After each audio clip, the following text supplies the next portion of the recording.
Saya adalah seorang Yahudi dari golongan Farisi.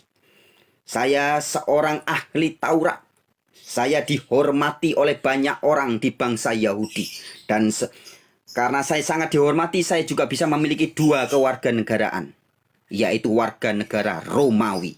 Nah, jadi di zaman itu kalau orang bisa memiliki dua warga negara itu hebat banget ya. Artinya teman, Saulus atau Paulus sebelum jadi Kristen, sebelum jadi pengikut Yesus, dia adalah orang yang terpandang, yang hebat, yang disegani, dihormati, baik di Yahudi maupun di Romawi. Tapi setelah Paulus jadi Kristen, apa yang terjadi? Apa dikatakan? Keluar masuk penjara, terkatung-katung, dingin kedinginan, panas kepanasan, keluar masuk penjara, harus cari makan dengan bekerja membuat tenda. Bahkan ya, jadi secara rohani Paulus bahagia, damai saja. Tapi secara jasmani, secara fisik, hidupnya turun drastis, teman-teman. Bahkan matinya Paulus apa? Matinya apa Paulus? Dihukum mati. Beda dengan orang-orang yang ngaku Kristen zaman sekarang. Sebelum jadi Kristen hidupnya susah, ekonomi sulit. Begitu jadi Kristen katur, gembrot. Beda kan? Petrus juga. Kalau Anda lihat kesaksiannya Petrus sebelum jadi pengikut Kristus, dia mungkin orang biasa, bisnis, mungkin nelayan, jualan, dagang. Begitu jadi Kristen apa? Dimusuhi banyak orang, bahkan matinya, akhir hidupnya matinya bukan kalau Yesus disalib kepala di atas. Petrus disalib kepalanya di bawah, disalib terbalik. Beda teman-teman. Kristen yang asli itu yang tertulis di Alkitab. Itu mereka setiap hari mendapat buah roh, iya. Damai sejahtera, sukacita. Maka ketika Petrus dan Paulus dan teman-temannya di penjara tapi bisa nyanyi-nyanyi, sukacita. Tapi fisiknya menderita. Nggak kayak sekarang, orang Kristen makmur, anaknya sekolah di luar negeri, makan uang per puluhan jemaat setiap hari. Beda teman-teman. Ya. Nah, sekarang kita kembali. Mana tadi ayatnya? Kisah Para Rasul pasal 7 ayat 55 sampai 56. Ini kesaksian Stefanus yang penuh Roh Kudus ya teman-teman.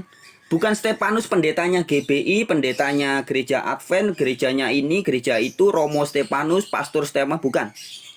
Ini Stefanus, Kristen yang asli, ya. Ketika hampir mati, dia penuh dengan Roh Kudus, menatap ke langit dan melihat kemuliaan Allah. Dan Yesus berada di sebelah Allah. Ini yang ngomong Kisah Para Rasul. Kisah Para Rasul itu ditulis oleh siapa? Siapa yang menulis Kisah Para Rasul? Rasul Lukas, ya. Menceritakan kejadian Stefanus yang penuh dengan Roh Kudus. Melihat langit terbuka dan ada Yesus di sebelahnya Allah. Mana ayatnya? Kisah 7 ayat 55 dan ayat 56. Dan banyak ayat yang lain. Ada di Injil Matius, ada di surat Ibrani ya. Teman-teman, total ada yang saya jumpai, mungkin teman-teman bisa mendapat lebih. Tapi yang saya temui ada 15 ayat. Bukan 5, bukan 10. Tapi 5, 5, 5. 15 ayat di kitab Perjanjian Baru. Ketika Yesus di sorga, Yesus berada di sebelahnya Allah. Nggak ada ayat Alkitab di sorga Yesus menjadi Allah yang maha kuasa. Nggak ada ya. Sekarang kita lanjut lagi ke ayat yang tadi. Wahyu pasal 1 ya. Wahyu adalah diberikan kepada Yohanes di Pulau Patmos ketika Yesus sudah bukan manusia. Ya, Yesus sudah terangkat ke surga, sudah bukan manusia. Ini harus dipahami dulu timelinenya. Jadi timelinenya, konteksnya ya. Yesus sudah bukan manusia. Wahyu 1 ayat 1. Inilah wahyu Yesus Kristus. Wahyu siapa? Yesus Kristus. Anda ngerti Kristus? Kristus adalah Mesias atau Al-Masih. Kalau bahasa Arabnya Al-Masih, bahasa Ibraninya Mosyiah, Hamasyah, bahasa Indonesianya Mesias atau Kristus ya. Artinya adalah orang yang diurapi oleh Allah untuk jadi juru selamat. Ya, jadi Wahyu 1 ayat 1 memperkenalkan Yesus sebagai Kristus, bukan inilah wahyu Yesus Allah yang maha kuasa, bukan ya, tapi wahyu Yesus Kristus. Selanjutnya, koma, yang dikaruniakan Allah kepadanya supaya ditunjukkannya kepada hamba-hambanya apa yang harus segera terjadi. Jadi ini wahyu Yesus Kristus yang dikaruniakan dari mana? Allah. Allah memberi wahyu kepada Yesus. Yesus, kemudian kita baca selanjutnya. Ini supaya kronologinya jelas teman-teman. Perhatiin baik-baik. Inilah wahyu Yesus Kristus yang dikaruniakan Allah kepadanya supaya ditunjukkannya kepada hamba-hambanya apa yang harus segera terjadi. Dan oleh malaikatnya yang diutusnya, ia telah menyatakannya kepada hambanya Yohanes. Terus Anda baca ya di ayat Anda baca berikutnya ayat keempat dari Yohanes ya, terus nanti itu diberikan kepada ketujuh jemaat. Ya, jadi rentetannya wahyu ini gini. Wahyu dari Allah Bapa dikaruniakan kepada Yesus. Yesus mengutus utusannya. Utusan itu bahasa Ibraninya malak atau malaikat, bahasa Inggrisnya angel ya. Kemudian si utusan ini datang kepada Yohanes. Jadi rentetannya gitu. Allah Bapa memberi wahyu kepada Yesus. Yesus ngutus utusan atau angel atau malaikat. Malaikat ketemu sama Yohanes di Pulau Patmos. Yohanes, ini ada wahyu. Wahyu dari siapa? Inilah wahyu Yesus Kristus yang dikaruniakan Allah kepadanya. Bla bla bla bla dan seterusnya. Baru oleh Yohanes disampaikan kepada 7 jemaat di Asia Kecil. Jelas jadi runtutannya ya. Kita wahyu itu dari Allah Bapa, Yesus Kristus, malaikat, Yohanes, 7 jemaat di Asia Kecil. Begitu ya. Nah, kemudian kita lihat di ayat yang ke-6. Dan yang telah membuat kita menjadi suatu kerajaan, menjadi imam-imam bagi Allah Bapaknya. Loh, jadi Allah itu Bapaknya Yesus atau Yesus anaknya Allah. Bukan Allah itu adalah Yesus, bukan. Ya, teman-teman. Wahyu 3 ayat 12. Nah, ini juga sangat jarang dikhotbahkan oleh pendeta-pendeta. Wahyu 3 ayat 12. Yesus berkata, barang siapa menang. Buka ya, teman-teman yang ada Alkitab, Wahyu 3 ayat 12. Barang siapa menang, ia akan kujadikan soko guru di dalam bait suci Allahku. Yesus sudah di sorga, masih memiliki Allah. Masih memiliki sesembahan. Ingat tadi, Kisah 7 ayat 55, 56, dan beberapa ayat-ayat perjanjian baru lainnya. Di sorga Yesus berada di sebelahnya Allah. Sebelah kanan katanya. Di sebelahnya Allah. Jelas, Yesus di sorga bukan Allah yang maha kuasa. Kembali ke sini, Wahyu 3 ayat 12. Ini 4 kali dalam satu ayat ini Yesus menyebut kata Allahku. Allahku. Allahku. Allahku. Perhatiin baik-baik. Wahyu 3 ayat 12. Barang siapa menang, ia akan kujadikan soko guru di dalam bait suci Allahku. Bukan barang siapa menang akan aku jadikan soko guru di dalam bait suciku. Bukan. Ya, Yesus tetap inferior terhadap Allah Bapa. Ya, Yesus berkata, siapa menang ku jadikan soko guru di dalam bait suci Allahku. Dan ia tidak akan keluar lagi dari situ dan padanya akan kutuliskan nama Allahku. Nama kota Allahku. Yaitu Yerusalem baru yang turun dari sorga dari Allahku. Dan namaku yang baru. Perhatiin baik-baik. Yesus juga punya nama baru.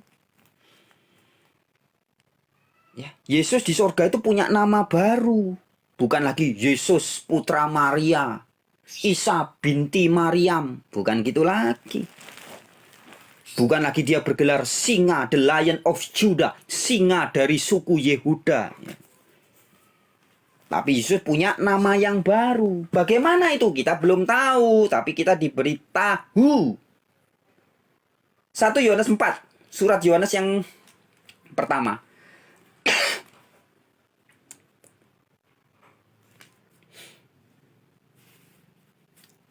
1 Yohanes 3, sorry.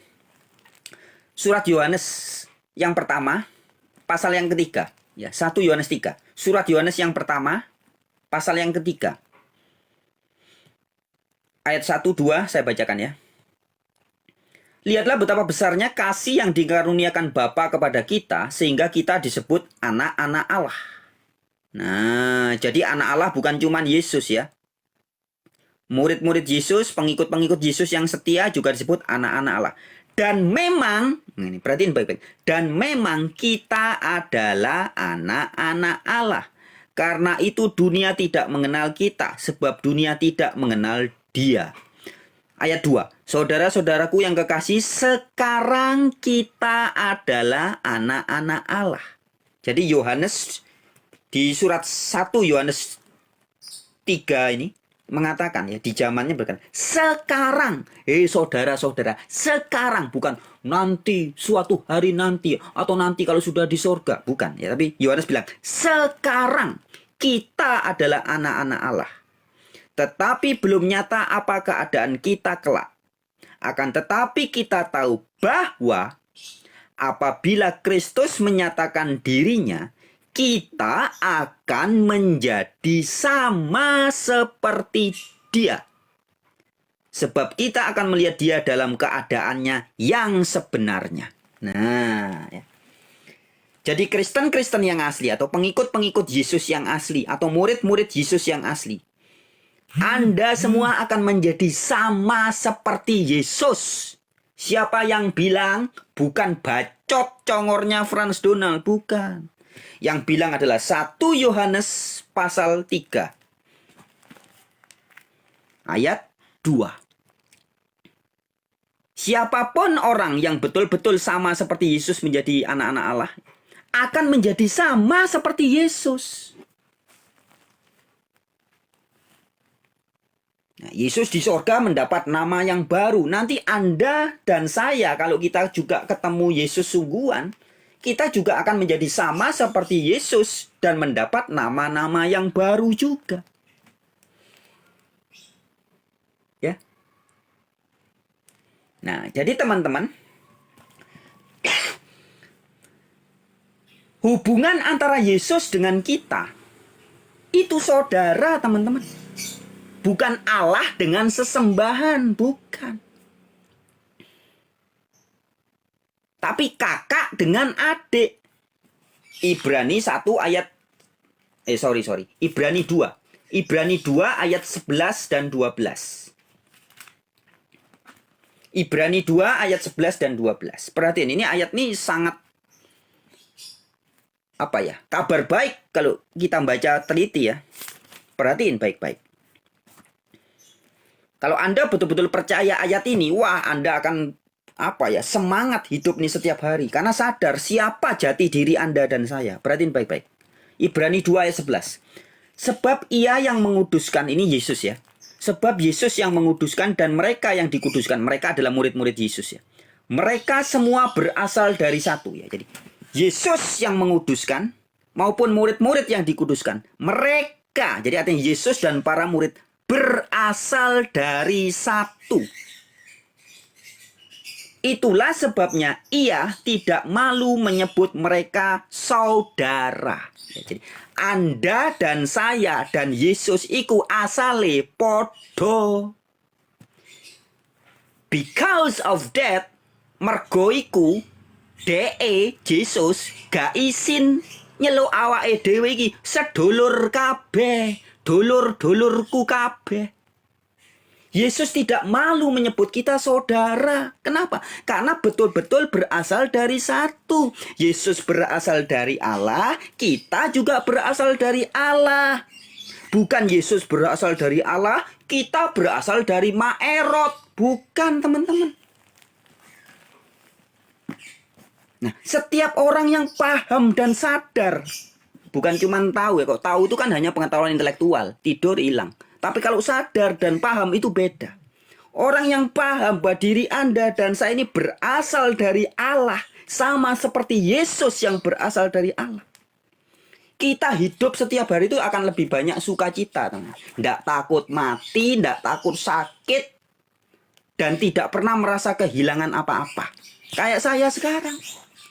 Saya ini tidak bisa kehilangan apa-apa, teman-teman. Tidak bisa. Saya betul-betul sadar sekarang. Hakikat jati diri saya ini sama seperti Yesus. Yesus berasal dari satu, yaitu Bapa. Saya juga berasal dari Bapa. Saya tidak bisa kehilangan apa-apa. Karena apa? Kenapa? Om Deddy Kobuser nggak bisa kehilangan rambut. Kenapa? Karena Om Deddy Kobuser tidak punya rambut. Paham? Anda dan saya yang tidak punya helikopter, kita tidak akan kehilangan helikopter.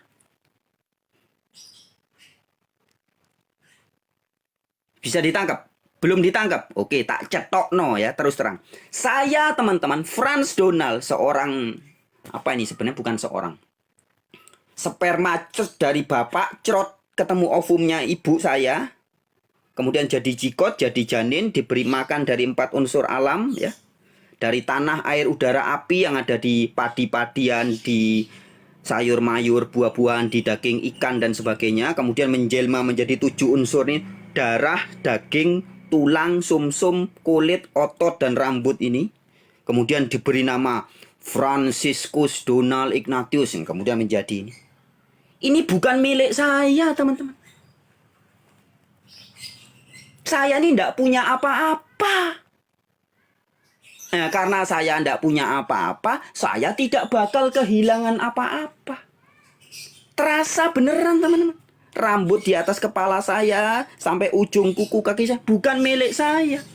Jadi saya tidak akan kehilangan apa-apa di dunia ini. Tidak bisa. Saya tidak bisa kehilangan apa-apa. Mengapa?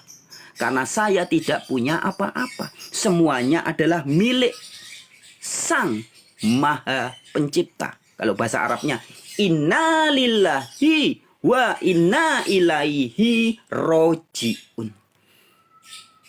Inna lillahi. Aku semua ini adalah miliknya Dia. Dan akan kembali kepada Dia. No, tidak ada yang hilang. Hakikat manusia ini kita ngomong bahas tentang agak ilmiah ya. Scientific. Jadi kitab suci ini sebenarnya dengan sains tuh nyambung, teman-teman ya. Kita bicara agak sains. Bukan agak sains, memang sains ya. Hakikat kita ini energi. Energi. Tahu hukum kekekalan energi? Energi tidak dapat diciptakan dan tidak bisa dimusnahkan. Energi itu bisanya berubah wujud. Kalau Anda yang pernah belajar kimia atau fisika, unsur kimia pertama apa? H. Hidrogen. Nah, kemudian semua yang lainnya, segala benda, segala wujud-wujud lain itu turunan dari hidrogen. H. Hidrogen, yang lainnya turunan dari hidrogen. Nah, ini energi semua. Ada yang jadi tumbuhan, jadi binatang, jadi manusia, jadi ini, jadi itu, jadi ini. Ini hakikatnya energi yang berubah wujud, berubah bentuk saja. Tidak ada yang hilang. Anda punya orang tua, mati. Begitu jadi mayat, udaranya kembali ke udara. Nah, dia langsung nggak bernafas toh. Bukti nyata, orang begitu jadi mayat, udara kembali ke udara. Diemin aja, lama-lama kering. Unsur air kembali ke air. Unsur tanah kembali ke tanah. Kita nyebutnya pembusukan. Begitu Anda orang mati jadi mayat juga apa? Unsur hawa atau matahari, unsur panasnya kembali ke hawa, ke matahari. Terus mana yang hilang? Nggak ada yang hilang, teman-teman. Bapak Anda yang mati, mbah Anda yang mati, nggak ada yang hilang, teman. Hanya berubah kembali ke asalnya. Nah, kalau setiap orang memahami ini, hidup tuh sukacita, lebih banyak gembiranya setiap hari, teman-teman. Kayak saya gini. Nggak takut mati, bukan nggak takut mati ya. Sadar kematian dalam makna yang mengerikan tuh nggak ada. Nggak ada, teman-teman. Yang ada adalah perubahan wujud. Oke, kita kembali. Itu tadi bonus ya, tambahan. Jadi manusia ini energi. Hakikat Anda dan saya adalah energi. Intinya itu. Ibrani berapa tadi? 2 ayat 11. Sebab ia, yaitu Yesus yang menguduskan dan mereka yang dikuduskan, mereka semua berasal dari satu. Itulah sebabnya ia tidak malu menyebut mereka saudara. Ayat 12, katanya, ini kata Yesus, aku akan memberitakan namamu kepada saudara-saudaraku. Jadi yang ngaku-ngaku sebagai saudara bukan saya loh ya. Tapi Yesus yang mengaku bahwa dirinya adalah saudara dari kita. Roma 8 ayat 29. Ya, jadi kalau saya di beberapa video atau di beberapa kesempatan saya sering mengatakan bahwa saya ini hubungannya dengan Yesus adalah adik dengan kakak. Saya ini adiknya Yesus. Kemudian orang banyak marah. Wah, kurang ajar kamu. Berani sekali ngomong gitu. Padahal yang saya sampaikan, saya hanya menyampaikan yang ada tertulis, teman-teman ya. Tadi di Ibrani 2 ayat 11 dan 12. Yesus sendiri menyebut kita saudara. Sekarang Roma 8 ayat 29. Roma 8 ayat 29. Sebab semua orang yang dipilihnya dari semula, mereka juga ditentukannya dari semula untuk menjadi serupa dengan gambaran anaknya. Ini bicara Yesus ya. Supaya ia, Yesus, anaknya itu menjadi yang sulung di antara banyak saudara. Yesus menjadi apa? Yang sulung, firstborn, yang tertua di antara banyak saudara. Kalau dia saudara sulung, berarti kita apanya? Lek Yesus itu sing mbarep, kalau bahasa Jawa itu mbarep ya. Mbarep itu yang paling tuwek. Yang pertama. Terus yang lain apanya? Ya adik-adiknya dong. Ya, mosok kembarannya. Ya. Jelas teman-teman. Hubungan kita dengan Yesus, maka rahasia hidup kekal di Yohanes 17 ayat 1 sampai 3.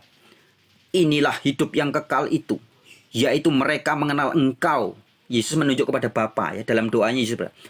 Inilah hidup yang kekal itu, yaitu mereka mengenal Engkau satu-satunya Allah yang benar dan mengenal Yesus Kristus yang Engkau utus. Jadi kunci hidup kekal itu dua hal ini. Kenal satu-satunya Allah yang benar, yaitu Bapa, dan kenal Yesus Kristus. Nah, kalau Anda sudah betul-betul kenal Yesus Kristus, ngerti Yesus Kristus, dan kenal Allah Bapa, selesai hidup Anda, Mas Bro. Selesai artinya tinggal makrifat. Hidup ini tinggal menikmati saja. Nggak khawatir lagi sudah. Wis ngerti Allah yang Maha Kuasa, setiap hari kuasanya di dalam diriku. Maka kalau dalam surat Al-Quran, surat Qaf dikatakan, kami lebih dekat dari urat lehermu. Kata Al-Quran. Kalau Anda bacanya kitab Weda atau kitab Bhagavad Gita, Sang Yang Widiwasa atau Brahman ya. Sang Yang Widi itu, Brahman itu berada di dalam dirimu. Loh, mirip kan dengan kata-kata Al-Quran? Bukan mirip ya, sama substansinya. Narasinya beda, tapi substansinya sama. Al-Quran berkata, Allah itu kami lebih dekat dari urat lehermu. Dalam Weda, dalam kitab-kitab Hindu, dalam Bhagavad Gita dikatakan, Sang Yang Widi atau Brahman di dalam kamu. Bagaimana dengan kata Yesus? Yohanes 17 ayat 21 sampai 23. Yesus mendoakan muridnya supaya bisa paham, bisa ngeh Apa kata Yesus? Yohanes 17 ayat 21 sampai 23. Bapa dan Yesus di dalam kamu. Di dalam diri para murid. Jadi Allah Bapa itu kuasanya di dalam diri kita, teman-teman. Coba hari ini, saat ini, setiap orang sudah paham bahwa kuasa Allah Bapa itu selalu bersama kita. Saya beol pakai kuasa Allah Bapa. Saya kencing pakai kuasa Allah Bapa. Saya minum ya. Sebelum kencing kan harus bisa minum dulu baru bisa kencing ya. Saya bisa megang botol yang ada airnya ini pakai kuasa siapa? Hah? Tangan saya bisa bergerak megang, ini kuasa dari mana? Bukan dari Maerot, teman-teman.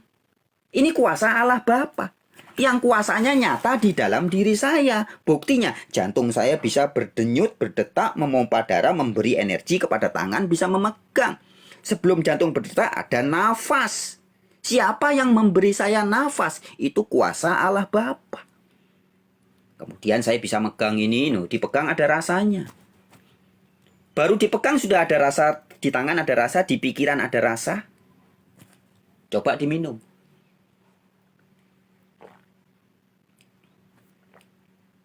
Di mulut ada rasa, di tenggorokan ada rasa.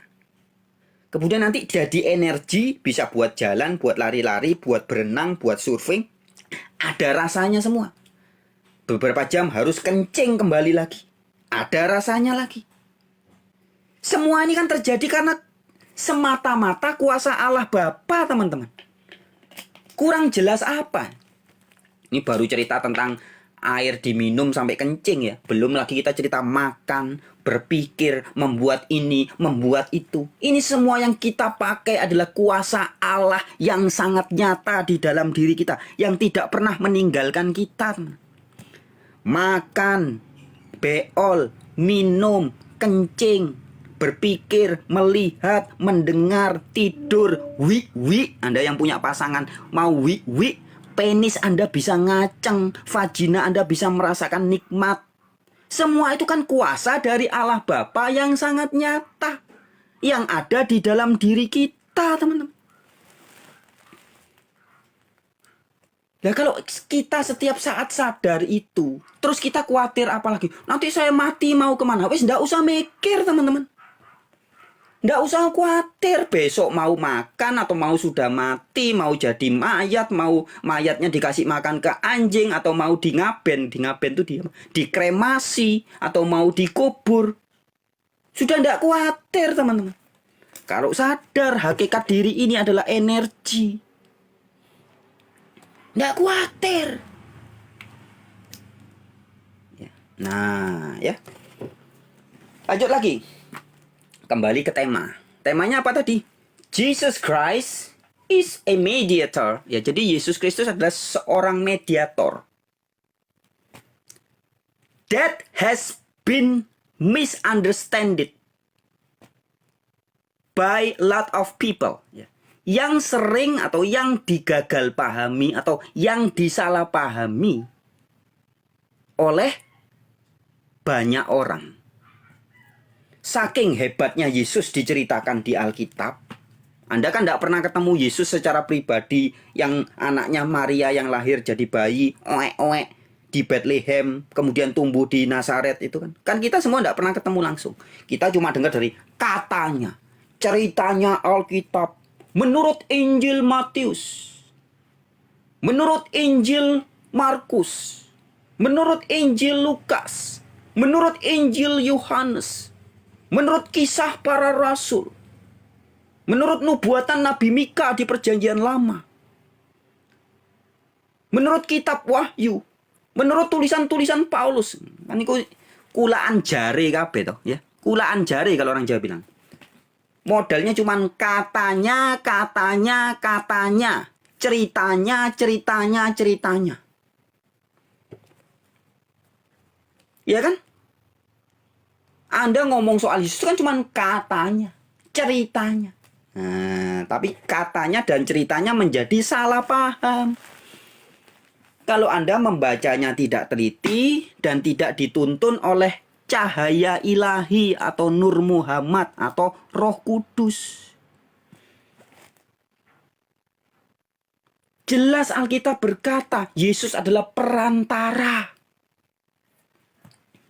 Tapi karena Anda dipimpin oleh ego, oleh kepentingan golongan, oleh hawa nafsu, nggak boleh. Yesus tidak boleh hanya perantara. Yesus adalah Allah yang maha kuasa itu sendiri. Ini yang terjadi. Ya tadi terima kasih buat semua komentar ya. Saya tidak bacain komentarnya satu-satu ya. Saya sempat melihat beberapa komentar berseliweran ya teman-teman. Saya sedang menyampaikan apa? Apa yang Roh Kudus menyuruh saya menyampaikan. Intinya saya sampaikan bahwa kenalilah Yesus yang asli. Supaya apa? Supaya Anda ketemu Allah yang asli gitu loh. Kalau Yesusnya sudah palsu, Yesusnya lain. Nih ya, kita kasih ayatnya lagi. Korintus ya.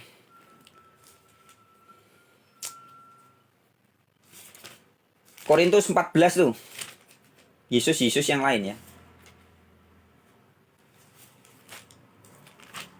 Korintus 14. Korintus 11 ya teman-teman. 2 Korintus tentang Yesus yang lain. Perhatiin baik-baik. Saya bacain ya. Surat Paulus kepada jemaat di Korintus yang kedua. Artinya 2 Korintus ya. Pasal 11 ayat 4. Sebab kamu sabar saja jika ada seorang datang memberitakan Yesus yang lain daripada yang telah kami beritakan. Jadi di zaman Paulus 2000 tahun yang lalu, Paulus sudah bilang, "Hei mas bro, mbak sis, sabar ya jika ada orang datang memberitakan Yesus yang lain daripada yang telah kami beritakan. Atau memberikan kepada kamu roh yang lain daripada yang telah kamu terima, atau Injil yang lain daripada yang telah kamu terima." Jadi di zaman para rasul ya 2000 tahun yang lalu sudah ada orang yang memberitakan Yesus yang lain. Lain dari yang diceritakan atau yang diberitakan oleh para rasul. Nah, Yesus yang diberitakan para rasul apa? Yesus yang adalah mediator atau perantara atau hamba Allah. Kisah para rasul pasal 3 ayat 13. Kisah para rasul ditulis oleh Rasul Lukas. Ini kisahnya para rasul. Jadi kalau Anda mau tahu ajaran yang rasuli, kalau bahasanya Roma Katolik nyebutnya apostolik. Ajaran yang apostolik. Apostolik itu apostol itu artinya rasul ya. Apostolik, ajaran yang rasuli, ajaran sesuai ajaran para rasul. Anda baca di kisah para rasul. Kisah 3 ayat 13. Inilah Yesus yang dikhotbahkan oleh Petrus. Khotbah Petrus di Serambi Salomo ya. Kisah 3 ayat 13. Allah Abraham, Ishak dan Yakub, Allah nenek moyang kita, telah memuliakan hambanya, yaitu Yesus. Loh. Yesus diperkenalkan oleh para rasul sebagai apa? Sebagai hambanya Allah. Allah yang mana? Dijelaskan. Kisah 3 ayat 13 lagi. Allahnya Abraham. Dipertegas teman-teman. Dipertegas, perhatiin baik-baik. Allahnya Abraham, Allahnya Ishak, Allahnya Yakub, Allahnya nenek moyang kita. Telah memuliakan hambanya yaitu Yesus. Jadi Yesus tuh hambanya Allah. Kalau bahasa Arabnya Abdillah, Abdullah, Abdi Allah. Yesus itu Abdullah, Abdul. Yesus itu seorang Abdillah, Abdi Allah. Atau Abdullah, Abdi Allah. Itu Yesus yang diberitakan para rasul. Loh, beda toh? Dengan Yesus yang diberitakan oleh sebagian gereja-gereja zaman now. Yesus adalah Allah yang maha kuasa yang menjelma jadi manusia. Beda kan? kayak-kayaknya lebih hebat. Yesus yang diberitakan para rasul yang adalah Kristus atau Mesias adalah hamba Allah. Ini sudah hebat banget, teman. Tapi kemudian dibuat seolah-olah lebih hebat. Yesus adalah Allah yang maha kuasa itu sendiri. Nah, tapi hati-hati. Ajaran yang mengatakan bahwa Yesus adalah Allah yang maha kuasa itu sendiri, itu merusak pengenalan manusia terhadap Allah yang benar. Merusak misi Yesus. Yohanes 17 ayat 1-3 Yesus berkata, Bapa, engkaulah satu-satunya Allah yang benar. Kunci yang kedua, mengenal Yesus Kristus utusan Allah. Ingat ayatnya ya. Yohanes 17 ayat 3. Inilah hidup yang kekal itu, yaitu bahwa mereka mengenal engkau satu-satunya Allah yang benar dan mengenal Yesus Kristus utusan Allah. Lah kalau di pikiran Anda sudah berpikir Yesus adalah Allah yang maha kuasa atau Allah itu Trinitas, tidak mungkin Anda bisa mengenal Yesus yang asli dan Allah yang benar. Ini tidak mungkin sudah. Dengan kata lain, dengan segala hormat saya tegaskan, doktrin Trinitas adalah kejahatan luar biasa kemanusiaan. Doktrin Trinitas adalah kejahatan kemanusiaan yang luar biasa, yang menjadi tembok dan penghalang manusia tidak punya iman atau tidak bakalan mengenal Yesus Kristus yang sungguhan dan Allah yang maha kuasa yang sungguhan. Allahnya jadi palsu, Yesusnya pun palsu. Inilah kejahatan terbesar yang dilakukan oleh doktrin Trinitas. Menghalangi manusia untuk mengenal satu-satunya Allah yang benar, yaitu Bapa, dan mengenal Yesus Kristus utusan Bapa. Karena doktrin Trinitas menyetarakan Yesus dengan Allah Bapa. Yesus disebut Allah Anak. Bapa Allah yang maha kuasa, Yesus juga Allah yang maha kuasa. Nah, ya. Jadi orang jadi tidak mengenal Bapa sebagai the only true God atau ton monon aletinon theon. Coba Anda tanya sama gereja-gereja pengajar Trinitas, Bapa di mana? Kamu sudah ketemu Bapa belum? Coba tanya. Semua orang yang percaya Trinitas, kamu percaya Yesus adalah jalan? Yesus kan bilang dalam Injil Yohanes, Akulah jalan dan kebenaran dan hidup. Tidak ada seorang pun datang kepada Bapa kalau tidak melalui aku. Dengan kata lain, I am the mediator, ya. Aku adalah perantara jalan menuju Bapa. Orang-orang yang percaya Trinitas berpikir Yesus itu ya Allah yang maha kuasa itu sendiri. Jadi jalan dipikir adalah tujuan. Sama seperti Anda dari Surabaya mau ke Jakarta lewat jalan darat Pantura, lewat Semarang terus ya. Jalan dengan tujuan itu beda, teman-teman. Tujuannya Jakarta.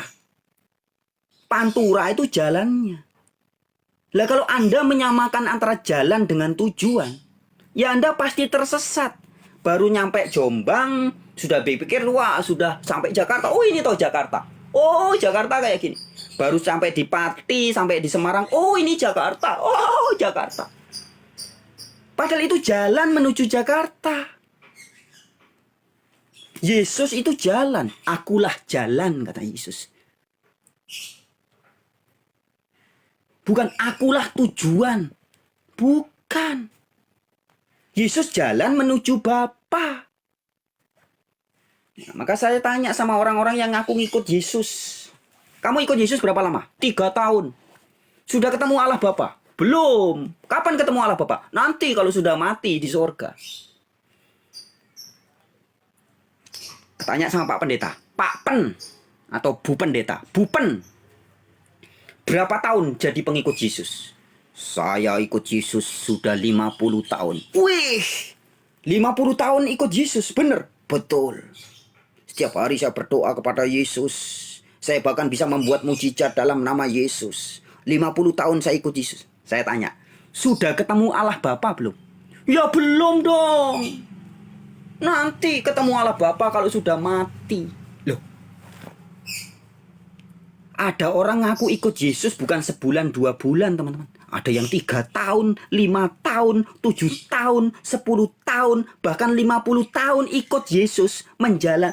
Yesus kan katanya jalan menuju Bapa. Ikut Yesus 50 tahun, nggak ketemu Bapa. Hello, Yesus model opo iku, ha?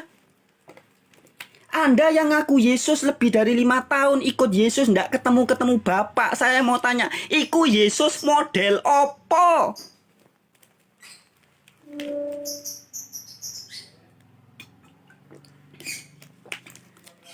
Yesus model apa itu? Hah? Yesus menjamin, Yesus yang asli ini ya. Akulah jalan dan kebenaran dan hidup. Jadi kalau Anda ikut Yesus sungguhan, pasti harus ketemu Bapa. Tapi pendeta belum mati. Kita kan bisa ketemu Allah Bapa kalau sudah mati. Kasih tahu dia, Pak Pendeta, gundulmu peang. Kamu tuh baca kitab apa? Hah? Alkitab memberitahu kita, Allah itu Allahnya orang hidup, bukan Allahnya orang mati. Yesus bilang, Allah itu Allahnya orang hidup, bukan Allahnya orang mati. Loh, kamu mau ketemu Allah nunggu sudah mati itu Allah model opo iku? Semua nabi,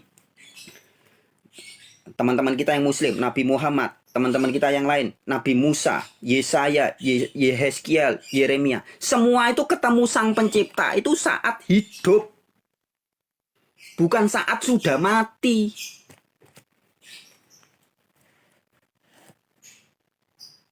Ini kok ada ajaran katanya ikut kitab suci, ikut Taurat, ikut Injil. Beneran kamu ikut Injil? Iya. Sudah ketemu Allah? Belum, nanti ketemunya kalau sudah mati. Loh, Injil model apa itu? Inilah yang di dalam 2 Korintus 11 ayat 4 dikatakan. Injil yang lain, Yesus yang lain, roh yang lain. Kamu percaya Allah Maha hadir? Percaya. Tanya, sekarang Allah hadir nggak di sekitarmu atau dalam dirimu? Ya enggak lah. Loh, katanya Allah Maha hadir. Kamu ke WC ketemu Allah enggak? Oh ya enggak, Allah itu Maha suci, dia enggak bisa berada di WC. Itu Allah palsu, Mas Bro. Itu enggak bedanya dengan jimat sikep keris ya. Anda punya keris sakti, sikep, jimat yang pakai sabuk itu loh, dibawa ke WC nggak bisa. Diajak kencing takut, kabur kodamnya. Penunggunya apa namanya? Perewangannya kabur, jinnya kabur. Anda punya keris sakti, dibawa beol, ketakut dia. Woi, kalau keris nggak boleh dibawa beol. Iku sakti model opo, mosok sama beol sama kencing aja takut. Kuasa Allah yang maha ada, dia tidak bisa dipengaruhi ruang dan waktu. Anda mau pergi ke WC, ke kamar mandi, ke hutan, ke sungai, ke laut, tidur, dia selalu ada dan tidak pernah tidak ada. Sebab bahasa Ibraninya Yahweh. Itu artinya aku ada yang aku ada, atau aku maha ada. Kalau kita nyebutnya dia itu Yeh, dia ada. Bahasa Jawanya Hono. Maka di filsafat Jawa yang pertama itu Hono, baru Coroko, Doto Sowolo, Podo Joyonyo, Mogo Botongo. Yang pertama itu Hono. Karena segala sesuatu ini bersumber dari Hono, dari Yahweh atau Sang Maha Ada.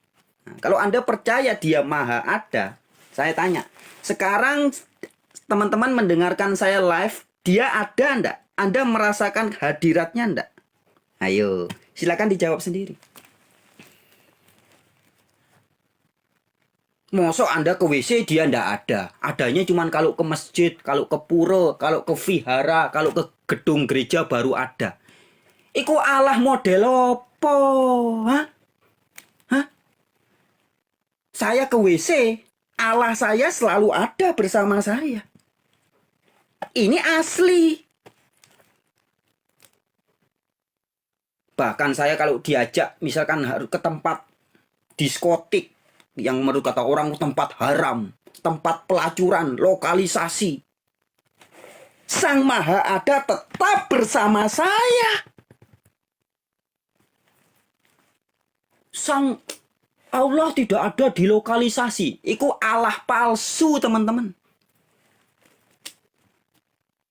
Sang Maha Ada itu tidak dipengaruhi oleh ruang dan waktu.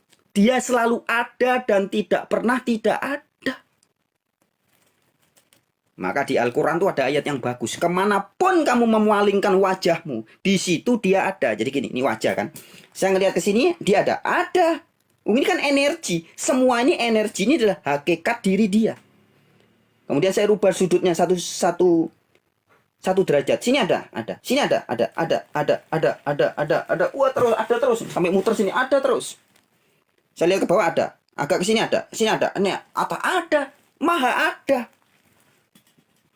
Kalau merem, ya tetap ada. Terasa hakikatnya ada. Saya bisa bacot loh ini. Jantung bisa berdetak, nafas bisa bernafas. Ini kan bukti yang terlalu nyata.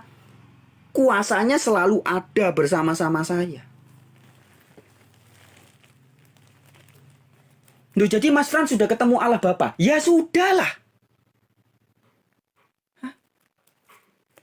Anda jangan mau dibohongi pendeta-pendeta yang pernah berbicara dengan Allah Bapa itu hanya nabi-nabi zaman dulu. Itu penipuan publik, teman-teman.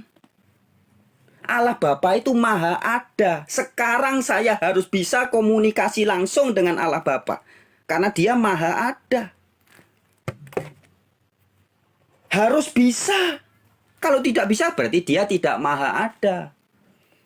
Saya mau ketemu Joko Widodo. Joko Widodo tidak Maha Ada. Dia adanya di istana. Kadang-kadang pergi kemana, katanya ke Bali ya. Ke belusuan. Pak Jokowi kemarin karena belusuan di Karangasem atau di mana di Bali ya. Nggak bisa kita ketemu Pak Jokowi sewaktu-waktu ke kamar mandi. Nggak ada Pak Jokowi. Keluar ke jalanan nggak ada dia. Karena dia tidak Maha Hadir. Tapi Allah yang asli, saya bicara Allah God yang asli, ya, yang dalam saudara-saudara kita Muslim menyebutnya Zat, saudara-saudara kita Kristen menyebutnya Roh atau Spirit, itu Maha Ada, teman-teman. Kalau saya menyebutnya Maha Energi, itu ada di mana-mana, bukan ada di mana, memenuhi segala sesuatu dia. Kalau ada di mana-mana itu kesannya kayak jadi banyak. Bukan. Dia itu satu. God is one. Tapi dia memenuhi segala sesuatu. 1 Korintus 14. Akhirnya kita bicara tentang Allah nih ya. Semua yang tertulis di kitab suci ini hanya katanya, teman-teman. Tapi Anda dan saya harus memverifikasi langsung gitu loh.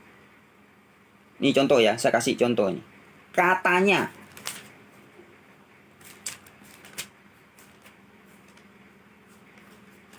Satu Korintus 15 ayat 28. Tetapi kalau segala sesuatu ya. 1 Korintus 15 ayat 28. Tetapi kalau segala sesuatu telah ditaklukkan di bawah Kristus, maka ia sendiri sebagai anak akan menaklukkan dirinya di bawah dia. Jadi Yesus tuh takluk di bawah Bapa ya. Yang telah menaklukkan segala sesuatu di bawahnya, supaya Allah menjadi semua di dalam semua. Inilah puncak kesadaran spiritual manusia. Menyadari seperti yang tertulis di 1 Korintus 15 ayat 28. Allah yang mana? Yang asli. Yang Maha Ada, Yahweh atau Allah Subhanahu wa Ta'ala itu. Menjadi semua di dalam semua. Inilah juga yang didoakan oleh Yesus, Yohanes 17 ayat 21-23. Yesus berdoa supaya murid-muridnya suatu saat sadar betul Bapa di dalam diri para murid. Ini lintas agama dan kepercayaan spiritual apapun, teman-teman. Mau mereknya Yahudi, mereknya Islam, mereknya Katolik, mereknya Kristen, mereknya Hindu, mereknya Buddha, mereknya Konghucu, mereknya Kejawen, mereknya Kaharingan, mereknya agama di Jawa zaman dulu itu apa? Agama Budi itu, agama apa itu namanya? Kapitayan, apapun mereknya Anda. Semua pelaku spiritual yang sudah nyampe akan memahami hal yang sama. Ini 1 Korintus 15 ayat 28. Menyadari Sang Maha Ada itu Allah di dalam semua. Di sini ada enggak? Ini saya pegang air. Ada plastiknya. Ada hakikat energi Allah enggak? Ada. Ini energi hakikatnya, teman-teman. Kalau secara sains ya, semua ini molekul yang kecil-kecil itu tersusun dari proton, elektron, neutron. Bahkan secuil biji plastik ini, itu kalau diteliti dengan yang lebih canggih, bukan mikroskop, lebih canggih dari mikroskop ya. Itu elektron, proton, neutron yang selalu bergerak dan hidup. Kok bisa? Karena itulah energi. Itulah hakikat Allah yang asli. Jadi tidak ada sesuatu apapun di jagat raya, di dunia maya, di dunia baik yang fisik maupun yang metafisik ini, yang terlepas dari kuasa Dia. Tidak ada. Maka kemudian ada ungkapan, Dia Maha Tahu. Bukan berarti Dia Maha Tahu, Dia tuh pasang CCTV di mana-mana ya. Kayak sekarang kan CCTV di mana-mana. Kalau kita buka di berita-berita di TV maupun di sosial media, selalu ada sesuatu kejadian lucu atau aneh atau kejahatan yang terekam CCTV ya. Karena dipasang CCTV. Allah yang Maha Kuasa tuh Maha Tahu, bukan matanya banyak atau ngeliat pakai CCTV, bukan, teman. Tapi kuasanya melingkupi segala sesuatu. Maka di Alkitab dikatakan, tidak satu pun daun kering yang jatuh tanpa sepengetahuan Dia.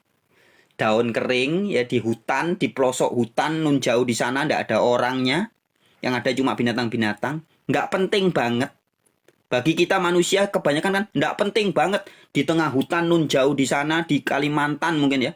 Terus ada pohon kering, daunnya jatuh. Itu loh, diketahui oleh Allah. Kenapa? Karena semuanya ini berasal di dalam Dia. Melingkupi segala sesuatu. Itulah Allah yang asli. Anda, nah makanya saya kembali tadi. Kitab-kitab suci ini yang kitab disebut sebagai kitab kering ya. Kalau orang Jawa nyebutnya kitab garing, kitab kering, tulisan tok, teman-teman. Alkitab ini kan tulisan tok, katanya. Jarene. Menurut Nabi Yesaya, menurut Yeremia, menurut Musa. Ini cuma tulisan, teman-teman. Tapi kebenaran tulisan ini harus diverifikasi. Saya kasih contoh, saya kasih ilustrasi. Aqua, semboyannya apa Aqua ini? Diproduksi oleh PT Tirta Investama, Klaten, Indonesia. Murninya air mineral dari pegunungan Indonesia terpilih sejak 1973. Apa iklannya ya? Segar apalah?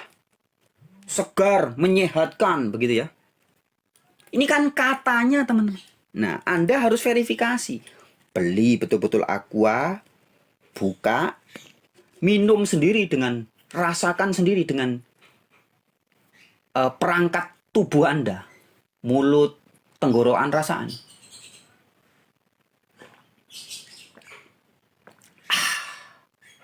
Iya, ternyata benar. Nah, harus jadi begitu.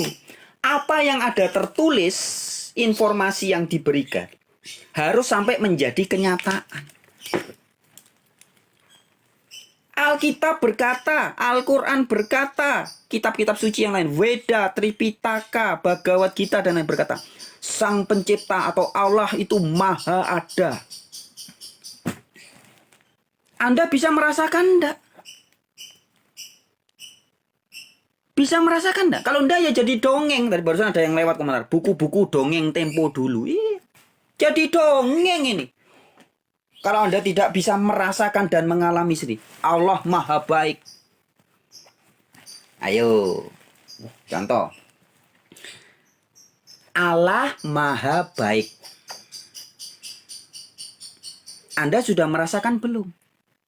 Ini lagi musim duren ya. Kita sering mendengar, duren itu enak. Anda tidak akan betul-betul menyadari dan betul-betul mengalami duren itu enak. Hanya karena Anda membaca banyak buku tentang duren, khasiat duren, macam-macam duren di dunia. Kemudian Anda bikin seminar tentang duren, gizi-gizi duren, kenikmatan duren, bisa dibuat es krim, dibuat ini, dibuat ini. Duren itu sangat luar biasa. Kamu sudah makan duren sendiri dengan lidahmu atau belum? Oh, saya sih belum, tapi anak istri saya sering. Nah, percuma. Anda tahu duren dari katanya. Tidak pernah mengalami sendiri.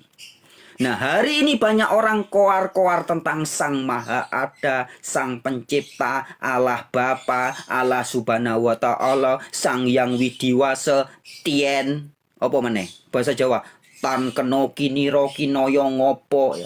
Dengan segala gelar-gelarnya. Bahasa Ibraninya, El Gibor, El Elyon, El Sadai, Elohim, bla bla bla, semelekete, weleh-weleh. Kalau Anda belum berjumpa dan mengalami sendiri, percuma. Buahnya apa? Berantem. Makanya banyak ustadz berantem dengan ustadz yang lain. Pendeta berantem dengan pendeta yang lain. Mereka itu rebutan pepesan kosong. Memperdebatkan duren. Memperdebatkan rasa duren. Memperdebatkan khasiat duren. Tapi sama-sama belum pernah makan duren. Pendeta-pendeta bicara tentang Allah, ada yang konsepnya Trinitas, konsepnya oneness. Allah yang begini, begono, begoto. Allah maha baik. Coba tanya. Kamu bilang Allah maha baik. Tunjukkan kebaikan Allah hari ini yang nyata dalam hidupmu. Nggak usah banyak-banyak. 10 aja deh. Harus bisa. Kamu percaya Allah maha baik. Buktinya apa? Ya, Allah kan katanya maha ada, sungguhan ada ya. Air, saya bilang, air itu sungguhan ada, warnanya bening. Mana ini barangnya? Katanya kalau minum air ini hausnya hilang. Katanya, kita buktikan. Loh, iya. Loh. Air saja buktinya nyata. Mosok Allah yang maha ada ndak nyata. Mosok Allah kalah sama air. Anda haus minum air, langsung hausnya hilang. Anda lapar makan roti atau nasi, laparnya selesai. Anda punya masalah setiap hari komunikasi dengan Allah, masalah ndak selesai-selesai. Hello, Allah model opo iku? Anda haus minum air, hausnya langsung hilang. Anda lapar makan nasi, makan terong, makan bubur, makan roti, laparnya langsung hilang. Anda punya masalah komunikasi setiap hari 7 kali, 10 kali dengan Sang Maha Cinta, dengan Sang Maha Baik. Masalah masih ada. Wah, masalah nggak selesai-selesai. Allah model opo iku? Bisa dipahami teman-teman. Anda haus ya, ngambil air. Mau airnya bentuknya teh, dikasih air putih campuri teh, kasih gula kan jadi teh namanya. Kasih es jadi es teh. Panas jadi teh hangat. Atau minum kopi atau apapun. Haus ya, minum kopi atau minum. Hausnya langsung hilang. Nyata kan? Hausnya langsung hilang. Anda lapar, dikasih terong goreng atau terong rebus atau roti atau buah-buahan, makan sekali dua kan, Laparnya langsung hilang. Nyata kan? Nyata kan? Nyata. Anda katanya punya beban, punya masalah. Berdoa ini. Bukan ketemu Pak RT loh. Anda punya masalah, enggak ketemunya Pak RT, tolong Pak RT. Bukan. Anda bukan ketemunya juga Pak Bupati. Pak Bupati. Telepon ya, punya teman Bupati telepon. Pak Bupati, wah Bupati ini koncoku loh, konco SD ku. Pak Pati. Kalau Bupati kan perempuan. Ini Pak Pati. Pak Pati, aku duwe masalah. Bukan, teman. Anda juga bukan ketemunya gubernur atau presiden atau pemimpin terkaya di dunia, orang terkaya di dunia. Saya punya masalah. Tapi Anda setiap hari berkomunikasi, ada yang 5 kali, 7 kali, kepada siapa? Coba saya tanya. Kamu ngaku setiap hari komunikasi kepada siapa? Bukan Pak RT, Pak Lurah, Pak Bupati, Pak Camat, Gubernur, Wali Kota, Presiden, bukan. Anda berkomunikasi dengan siapa, saya tanya. Saya berkomunikasi dengan pemilik jagat raya ini. Wow! Wow! Bentar.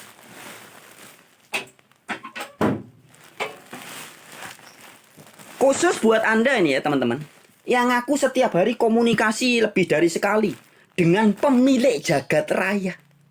Coba. Pemilik jagat raya ini sing duwe jagat. Maha kaya, maha cinta, maha damai, maha gembira. Anda ngaku berkomunikasi dengan maha kaya, maha cinta, maha gembira, maha happy. Komunikasi sehari berapa kali? Ada yang bilang 7 kali. Ada yang bilang 2 kali, pagi dan sore, pagi dan malam. Ada yang bilang 5 kali. Saya mau tanya. Apa hasilmu setiap hari komunikasi 5 kali, 10 kali dengan Sang Maha Hebat, Maha Kuasa, Maha Pencipta, Maha Cinta itu? Apa? Ya masih belum ada hasilnya. Halo? Itu Allah model apa coba? Kalah sama Pak RT. Saya ketemu Pak RT ini lampu depan mati. Yang kalau ganti kan bagian RT. Pak RT lampu depan mati. Bisa saya WA atau saya datang Pak RT. Langsung didatangi, pasang lampu, beres, selesai. Anda haus, ambil air minum, selesai hausnya hilang. Anda lapar, ambil beras, masak jadi nasi. Campur rawon jadi rawon, makan, selesai, laparnya hilang. Nyata teman-teman. Loh kok kamu bilang ketemu dengan Sang Maha Ada, berkomunikasi dengan Sang Maha Ada. Hasilnya apa? Belum ada hasil. Aduh. Allah model apa itu? Allah Bapa Maha Kasih, Maha Melihat, Maha Mengetahui. Tapi hidupmu setiap hari masih khawatir, masih bingung. 3 tahun lagi anakku bagaimana? 7 tahun lagi masa depanku bagaimana? Artinya teman-teman, banyak orang hari ini hanya berhayal. Anda haus, Anda berhayal, saya sudah minum air. Padahal menghayal toh, benar-benar hausnya sungguhan. Airnya kosong ini kan sudah kosong ya, botol sudah kosong. Terus Anda haus, saya berhayal. Saya minum air. Wah, gluk. Masih haus, saya minum lagi. Padahal yang tak minum botol kosong. Jadi hanya berhayal saya minum. Hausnya hilang nggak? Saya haus ya. Saya haus sungguhan. Haus sungguhan. Kerasa haus sungguhan. Terus ngambil botol kosong. Berhayal ada airnya. Saya minum. Gluk. Haus ndak hilang. Saya ambil lagi minum, masih menghayal ini, ada airnya, hausnya ndak hilang. Kenapa? Karena menghayal, nggak sungguhan. Nah, begitulah orang-orang yang hari ini mengaku kenal dengan Sang Maha Ada, mengaku kenal dengan Sang Maha Cinta, mengaku kenal Sang Maha Kasih. Tapi bendino sik bingungan, kuat. khawatir, takut masuk neraka, kepingin masuk surga, pesta seks dengan 72 bidadari, menghayal, menghayal, menghayal. Allahnya hayalan, surganya hayalan, nerakanya hayalan, hidup dalam hayalan. Inilah yang disebut oleh Yesus orang mati yang menguburkan orang mati. Anda merasa hidup padahal zombie. Banyak orang hari ini hidup sebagai zombie. Fisiknya tok bergerak, tapi rohani spiritualnya mati. Mau ketemu Allah, perginya ke Mekah, ngumpulin duit banyak, puluhan juta. Sekarang berapa juta itu? 70 juta kalau nggak salah ya. Pergi haji ke Mekah, maka kemarin Habib Kribo bilang, buang-buang uang aja kamu itu kalau bolak-balik ibadah haji, bolak-balik buat apa? Ketemu Allah, ndak ada Allah di sana.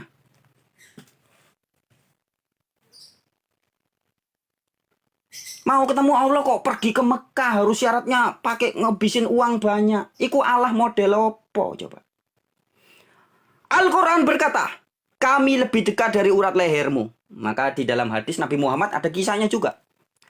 Ketika ada pengikutnya teriak-teriak, Allahu Akbar, Allahu Akbar. Nabi Muhammad bilang, sudah ndak usah teriak-teriak. Allah itu maha dekat.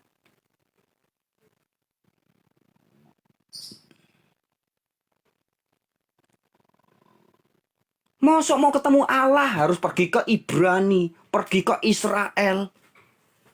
Iku Allah model apa coba? Yesus jelas memberi referensinya. Bapa di dalam kamu. Al-Quran jelas berkata dalam surat Qaf ya. Kami lebih dekat dari urat leher. Bukan dekat urat leher, bukan. Tapi lebih dekat. Kitab-kitab Hindu juga mengatakan. Sang Hyang Brahman atau Sang Hyang Widiwasa itu di dalam kamu. Lah kok Anda masih nyarinya keluar terus nyarinya di kitab lagi? Mana ya? Wah, nyari di kitab Amos, nyari di dalam Injil Matius, Markus, Lukas. Ya jadinya hayalan. Kalau Anda mau ketemu Allah Bapa, nyarinya di Alkitab, Anda ketemunya menghayal, teman-teman. Padahal Alkitab hanya memberitahu Bapa di dalam kamu. Narasinya agak berbeda dengan Al-Quran ya. Tapi substansi pesannya sama. Kami lebih dekat dari urat lehermu. Oh iya. Beberapa waktu yang lalu, beberapa hari lah, saya melihat ada videonya yang lagi viral ya. Om Hotman Paris ya. Waktu di Bali dia bilang, sudah punya kekayaan macam-macam tapi kok merasa kurang bahagia. Apakah saya harus pergi ke, apa itu dia bilang, Tiongkok atau menjadi biksu ya. Entah apakah Om Hotman Paris berbicara begitu itu sebuah hanya untuk konten di TikTok atau memang suara hatinya. Tetapi setidaknya kita berterima kasih kepada video yang viral itu Om Hotman Paris ya. Itu mewakili suara hati banyak orang. Bahwa banyak orang yang sudah merasa kaya secara materi, punya jabatan, punya popularitas, tapi masih belum merasa bahagia. Kenapa teman-teman? Nah, kemudian orang berpikir seperti Hotman Paris. Apakah aku harus jadi biksu? Wah, jadi biksu kan gitu. Pakai baju kuning, kepala gondol, pergi ke Tibet, ndak kawin, ndak boleh pakai celana jin, nggak boleh pakai barang-barang materi-materi, ndak boleh wik-wik, ndak boleh punya istri, ndak boleh punya suami. Ya. Ini sebenarnya pemahaman dari orang-orang yang masih sangat tersesat, teman-teman. Orang berpikir bahagia itu ada di materi. Sehingga orang nyari uang, nyari materi, nyari harta. Akhirnya dapat kesenangan. Kesenangan cuman sehari, 2 hari, seminggu, 2 minggu, sebulan, 3 bulan. Tiba-tiba muncul keinginan yang lain. Dapat lagi, terpenuhi, muncul lagi keinginan lain. Akhirnya diperbudak oleh keinginan. Sehingga mentok-mentoknya akan merasa seperti yang disampaikan oleh Om Hotman Paris dalam TikToknya itu. Sudah punya segala sesuatu, punya harta, materi, ketenaran, popularitas, tapi masih merasa tidak bahagia. Kenapa? Karena orang itu salah paham. Dipikirnya bahagia itu berasal dari luar diri.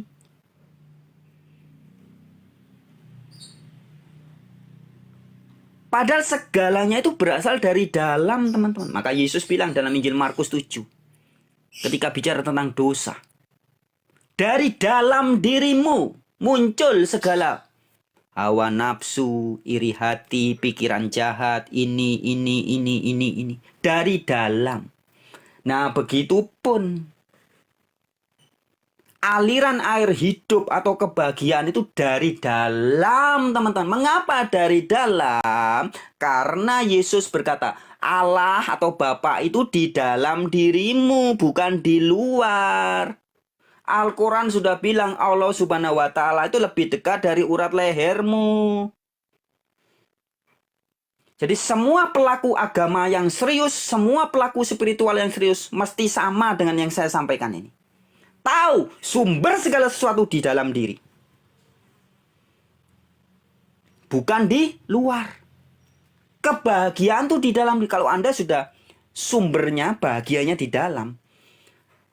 Anda mau ada uang, nggak apa-apa. Nggak ada uang, ya nggak apa-apa. Tetap bahagianya langgeng. Maka lagunya Om Sujiwo Tejo ya. Sugih tanpa bondo, digdaya tanpa aji. Sugih tanpa bondo, digdaya tanpa aji. Trima mawi pasrah, sepi pamrih tebe hati. Nah, ini perhatiin, syairnya nih bagus. Langgeng tanpa susah, tanpa seneng, anteng manteng, sugeng jeneng. Langgeng tanpa susah, tanpa seneng. Gitu loh. Jadi seneng, susah itu sementara semua, teman-teman. Seperti gelap, terang itu sementara. Sakit, sehat itu sementara. Tapi ada yang langgeng. Dialah Sang Maha Ada yang bisa membuat gelap, membuat terang. Membuat sakit, membuat sehat. Nah, langgeng sendiri itu tidak bisa sakit, tidak bisa sehat. Tidak bisa seneng, tidak bisa susah.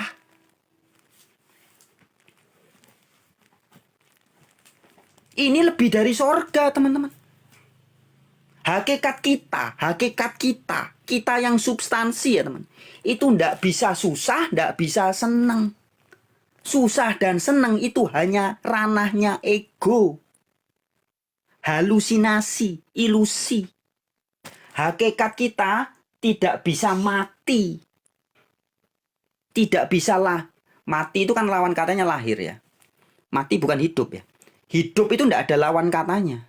Maka kalau Anda pergi ke batu nisan di kuburan, lahir tahun sekian-sekian. Mati tahun sekian-sekian. Bukan hidup tahun sekian-sekian. Mati, bukan ya. Hidup itu tidak ada lawan katanya. Hidup itu langgeng. Lahir, mati itu proses kehidupan. Dibedah lebih lagi. Manungso, manunggaling rasa, manusia kalau dalam bahasa Indonesia nyebutnya manusia. Bahasa Inggris human, people. Tapi dalam bahasa Jawa ada maknanya manungso. Manunggaling sing kuwasa atau bersatunya dengan Sang Yang Maha Kuasa atau manunggaling rasa, bersatunya segala macam rasa. Maka ketika energi itu yang kemudian sebelum menjadi manusia dia wujudnya sperma, crot ketemu ovum, jadi jigot, jadi janin, jadi bayi, kemudian ketempelan segala macam rasa, maka disebutnya manungso atau manunggaling rasa, bersatunya segala macam rasa ini yang bisa sedih, bisa kena enak, kena nggak enak, kena suka, kena duka. Tapi hakikat esensi kita yang sesungguhnya, kita itu tidak bisa mati dan tidak pernah mati, teman-teman. Tidak susah dan tidak sedih. Sebagian teman-teman yang sering melakukan sembahyang yang benar atau meditasi ya, atau samadhi atau doa yang kusyuk akan bisa memahami. Hakikat kita itu, esensi kita tidak bisa sakit, teman-teman. Kita akan, oh yang sakit ini badanku. Kalau perut ya sakit perut. Bahkan sampai disebut mati. Loh, yang mati ini raga. Yang dari 4 unsur alam kembali ke unsur alamnya lagi. Hakikatnya sendiri dia tidak bisa mati.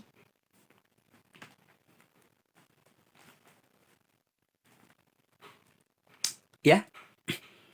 Jadi begitu teman-teman ya. Yang sering menjadi masalah adalah sesuai tema kita, Jesus is mediator. Yesus adalah mediator, perantara yang sering disalahpahami.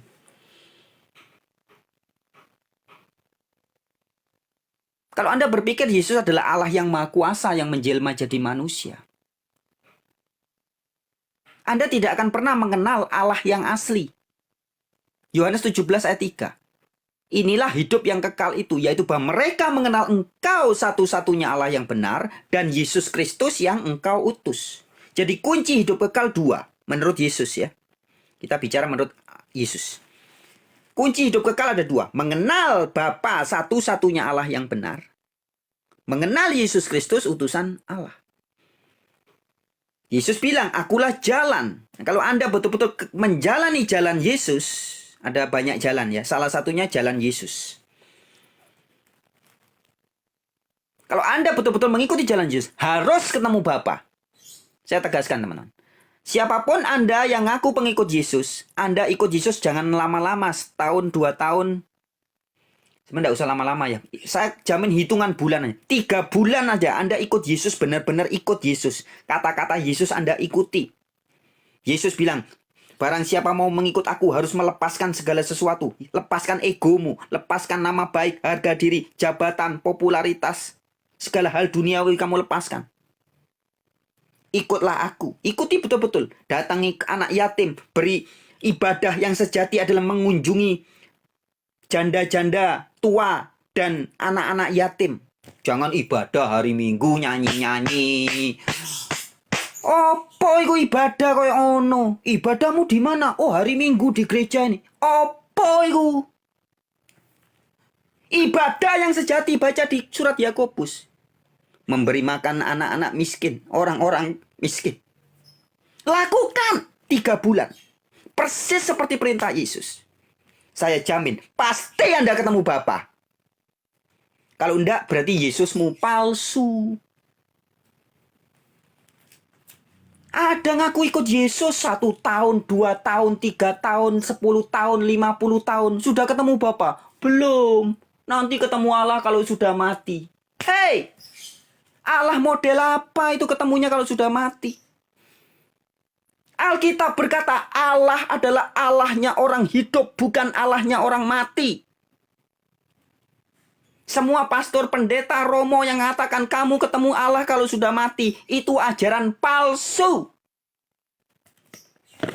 Baca Alkitab, bukan hanya Alkitab. Anda mau baca Al-Quran, hadis, apalagi. Terserah deh, kitab suci manapun.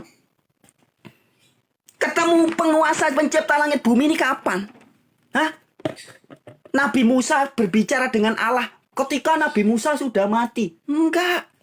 Yesaya, Yeremia, Yehezkiel, Zakaria, semua nabi-nabi berkomunikasi langsung dengan Sang Pencipta ketika hidup jadi manusia.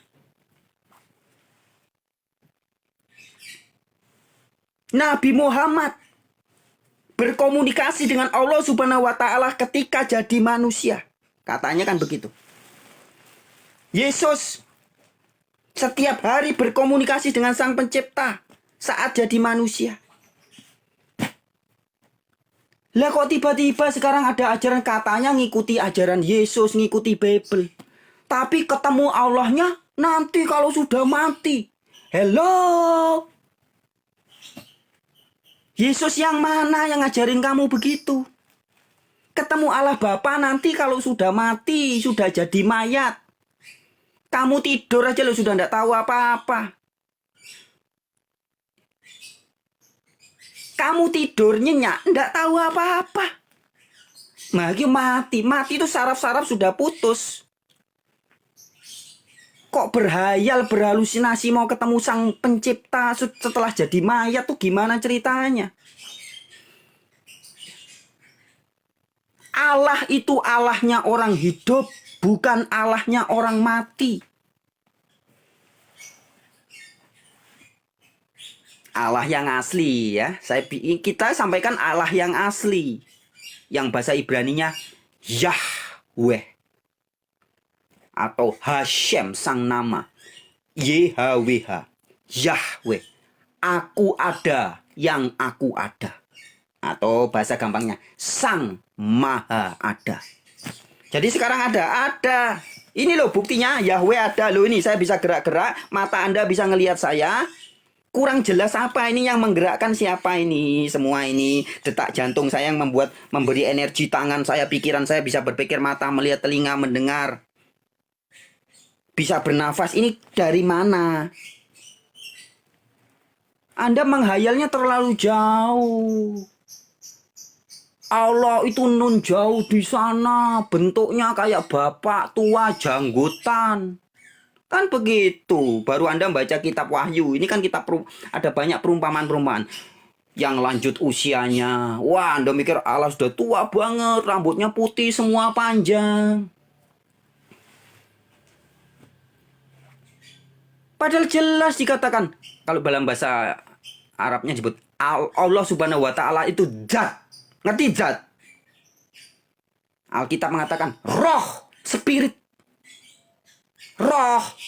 Jangan pernah berhayal dia pribadi. Nggak nangkep Anda pikiran Anda. Mencari Allah di mana? Ini loh, pikiran ini nggak nangkep. Dia itu metafisik. Roh. Nggak harus dipahami dengan roh juga. Baru kelihatan teng. Saya punya teman di Surabaya. Dulu kenalnya di Bali. Yang Wildo ya. Yang Wildo itu kan sekarang belakangan banyak channel-channel Islam. Channel-channel yang ngaku-ngaku Islam. Menghujat. Memusuhi Yang Wildo. Karena Yang Wildo berbicara tentang Allah yang lebih terang. Lebih nyata dari matahari. Banyak ustadz-ustadz yang kebakaran jenggot.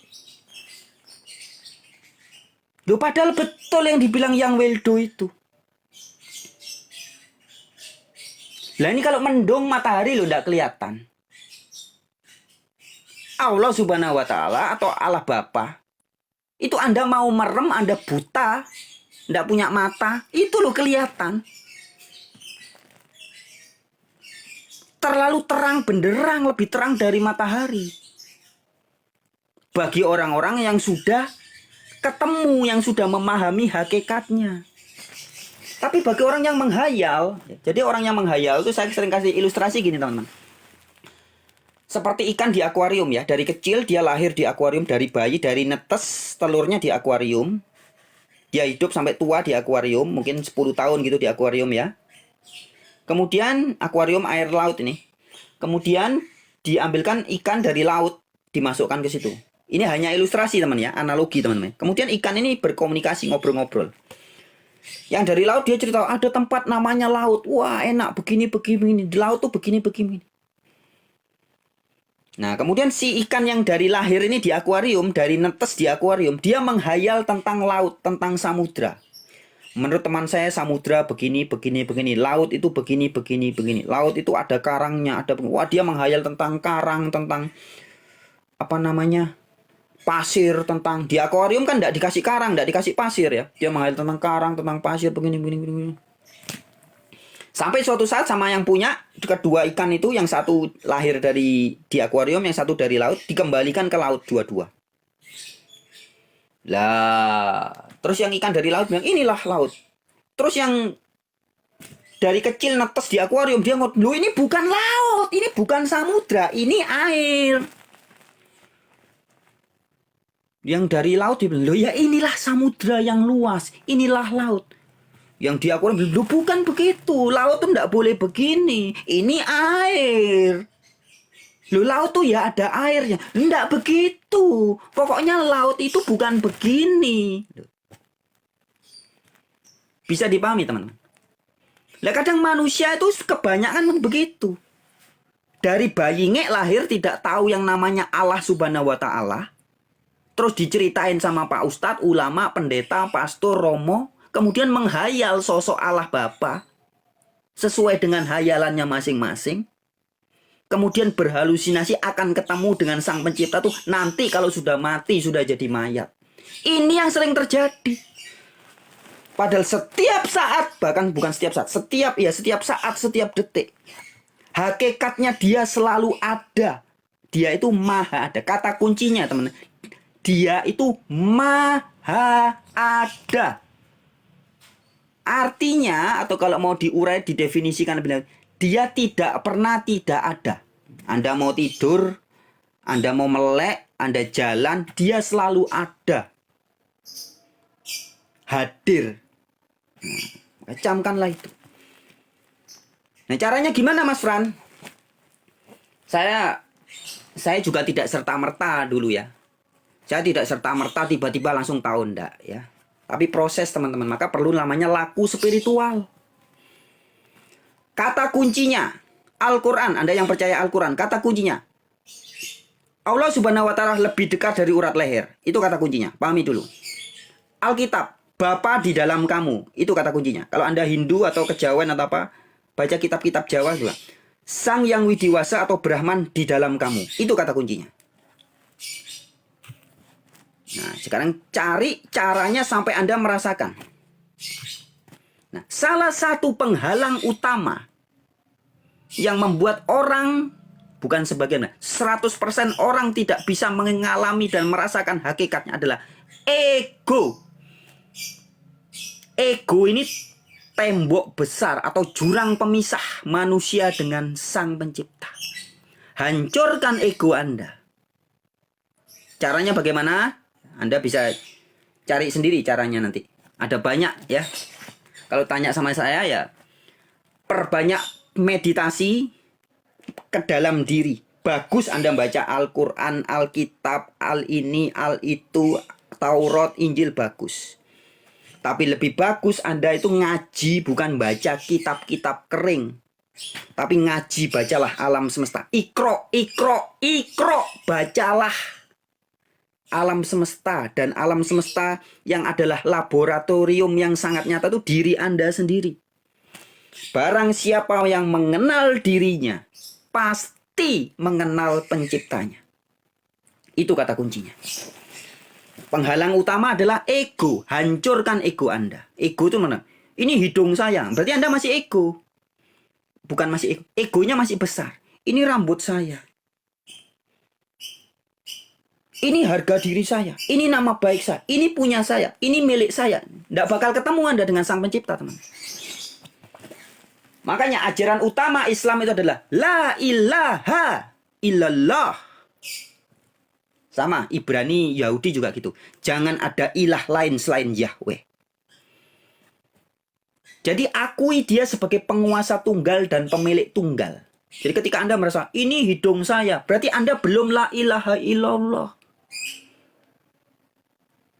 Maksud saya gini ya, ini hidung milik saya gitu. Kalau ini hidung saya enggak apa-apa. Ini hidung saya ini bukan milik saya. Batuk jidat saya bukan milik saya. Itu baru Anda la ilaha illallah. Sadar, bukan tahu tapi sadar. Rambut bukan milik saya. Semua-muanya bukan milik saya. Nah, ketika ego Anda sudah lepas satu-satu, dan sadar, ternyata inna lillahi wa inna ilaihi rajiun.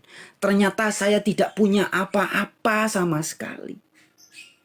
Nah, itu sudah mulai titik ego Anda sudah rontok. Nah, orang yang egonya sudah rontok itu nanti hubungannya ke kehidupan sehari-hari enak, teman-teman. Itu akan cerah. Nanti ngerti-ngerti sendiri, teman. Anda akan ngerti-ngerti sendiri. Ya, keinginan-keinginan aneh-aneh itu akan hilang-hilang sendiri otomatis ya.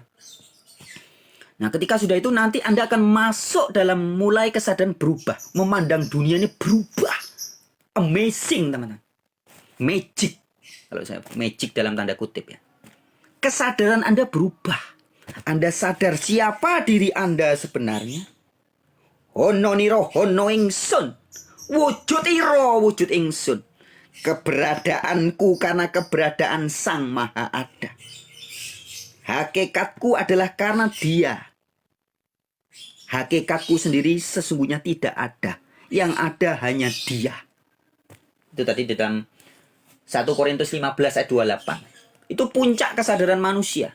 Kemanunggalan. Sadar bahwa hakikat yang ada hanya Dia. Nah, itu kalau pakai bahasa Islam atau bahasa Arabnya ya. La ilaha illallah atau aslimah, berserah diri. Bagaimana Anda bisa berserah diri? Kalau masih ada ego, tidak bisa, teman-teman. Anda tidak akan pernah jadi Islam yang asli.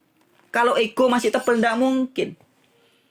Anda tidak bisa berpasrah diri, berserah diri, total. Ketika masih merasa memiliki, tidak bisa. Inilah inti ajaran Islam. Begitupun ajaran Yesus. Tidak ada seorang pun yang bisa menjadi pengikutku jikalau tidak meninggalkan segala. Itu ada di Injil Matius, Injil Markus, Injil Lukas. Syarat-syarat mengikuti Yesus. Pertama, lepaskan segala sesuatu. Itu melepaskan ego. Kalau bahasa lainnya, jadilah Buddha. Ya, jadi menjadi pengikut Yesus itu sebenarnya jadi Buddha. Tidak melekat dengan apapun. Ketika ego Anda sudah tidak melekat dengan apapun, inilah terjadi pencerahan. Bahasa Indonesianya pencerahan. Bahasa Buddhanya Buddha. Buddha itu artinya tercerahkan. Das. Pecah, apalagi istilahnya ya. Celing, begitu loh. Anda sadar dunia ini apa sebenarnya? Hakikat diriku apa? Hidupku untuk apa? Dan kemana aku akan kembali? Sangkan paraning dumadi. Jadi ngerti sangkan, ngerti asalnya, dan ngerti tujuan hidupnya. Dan ngerti kemana akan kembali. Loh, kalau sudah ngerti semua terus apa? Masih perlu ada kekhawatiran, kebingungan? Ya nggak ada. Yang ada adalah tentram. Inilah yang disebut sebagai makrifat. Menikmati kehidupan. Nah, sebenarnya hakikat semua inti ajaran agama itu cuma itu tok, teman-teman. Itu tok. Semua syariat, tarekat, hakikat itu untuk mencapai makrifat. Makrifatnya untuk menikmati sudah Anda. Sudah ngerasakan segala sesuatu hakikatnya adalah kuasa Allah. Allah ada di mana-mana. Aku tidak bisa mati, tidak pernah mati. Aku adalah energi yang hanya bisa berubah-berubah wujud. Sakarepe sing gawe. Aku pasrah. Besok nanti kalau aku mati, mau dikasih makan ke anjing, dibuang ke laut, atau di ngaben, dikremasi, atau dikubur, terus dimakan cacing-cacing, terus tumbuh jadi pupuknya pohon mangga, jadi pohon mangga, atau jadi bunga kamboja di kuburan, kemudian energinya dihirup sama binatang, burungnya ditangkap sama manusia, dipotong lagi, dibikin burung dara gorengnya dikasih makan kucing, kemudian kucingnya mati jadi bangkai, bangkainya dimakan cacing lagi, kemudian tumbuh lagi jadi tumbuhan. Gitu aja. Tidak ada kekhawatiran. Kalau kita memahami semuanya itu utuh, hidup tidak ada kekhawatiran. Energi apa Bang? Energi drink ya. Energi itu spirit. Kalau bahasa Arabnya jad. Kalau saya nyebutnya maha energi ya. Oke ya teman-teman. Terima kasih ya. Saya pikir cukup. Ini sudah beberapa jam live-nya. Terima kasih banyak buat siapapun teman-teman yang sudah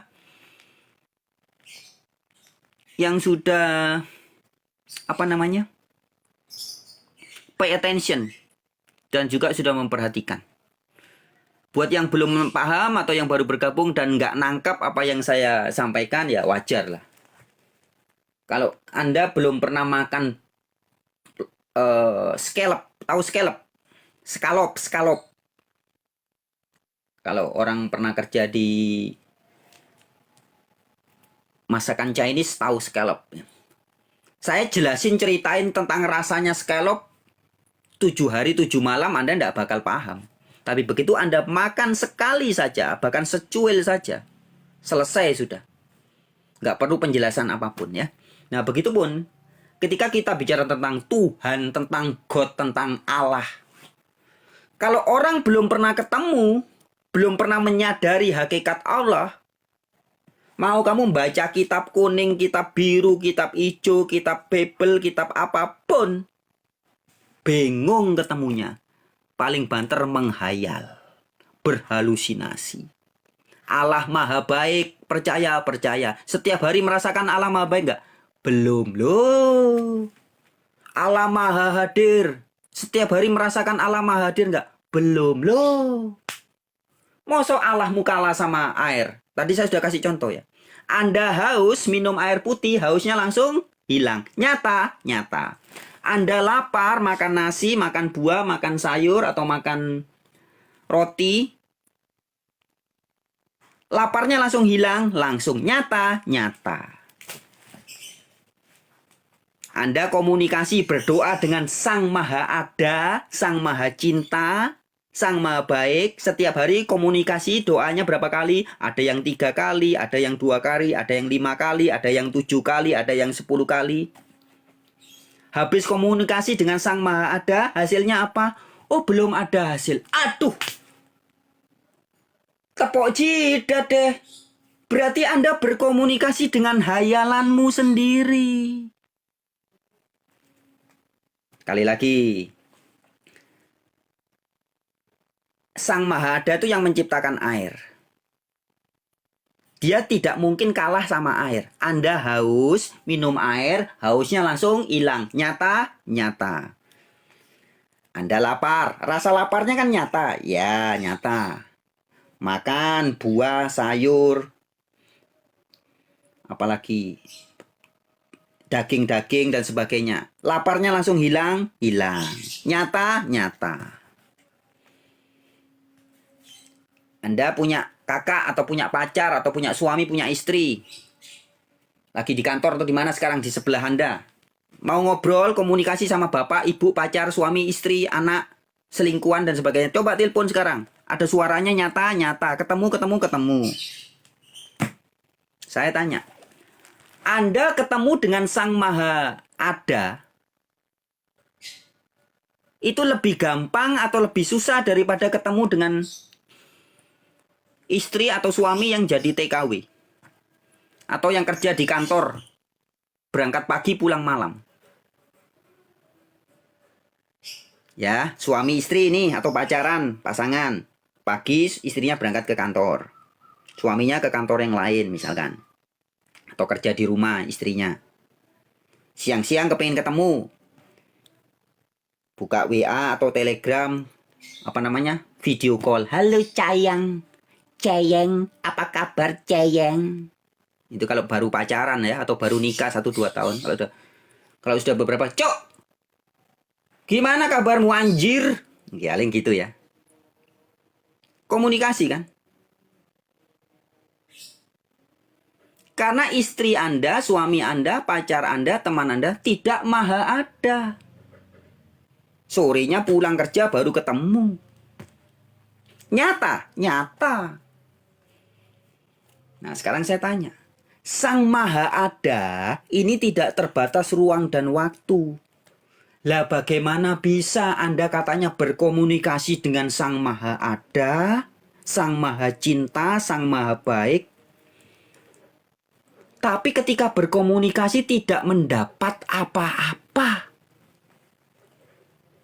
Berarti Anda hanya menghayal, berhalusinasi.